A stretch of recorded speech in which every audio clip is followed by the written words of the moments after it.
Hi, last Friday night's big movie for me was 1 Million Years BC, the 1966 Hammer remake of the 1940 film. It's a story of cavemen and dinosaurs and the dawn of civilization. Going into it, I hadn't expected it to have so little dialogue.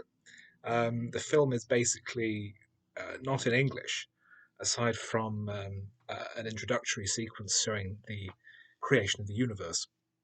Thereafter, all the dialogue is in caveman nonsense. And it's the story of the son of the chief of the rock tribe who lives in a rocky wilderness.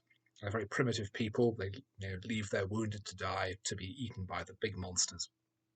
Who's thrown out, makes his way across the uh, blasted landscape, and eventually finds the sea and the more sophisticated and more civilized Shell tribe with their head, and gradually comes to become part of that tribe, and then the rock tribe want to attack, and it all leads to a giant cataclysm at the end where a volcano erupts, destroys the landscape, and the two have to now work together and live in peace.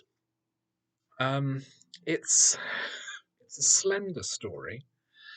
The dinosaur effects are generally very good by the great Ray Harryhausen, of course, but the acting is interesting. It's very hard for I think even for talented actors to work with material where they can't emote in any real language, and they have to rely on basic gesture and body language.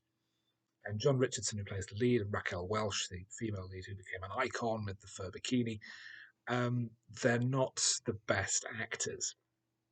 As a result, I did find the film to be quite slow, and despite the dinosaur scenes, which generally wouldn't appeal to me, but I was entertained by, I found it quite an ordeal. The thin plot didn't really help. So as a result, despite some impressive visual scenes of the landscapes in the Canary Islands where it was filmed, it's all a bit old hat. It was successful enough at the time that it started a whole cycle of dinosaur cavemen prehistoric movies. And obviously, the image of Raquel Welch in the fur outfit became iconic. But the film itself is one that has not dated particularly well, leaving aside the whole cavalier approach to, to the fossil record. Um, so it's one that you can probably live with missing, unless you really love seeing angry men with beards wearing fur.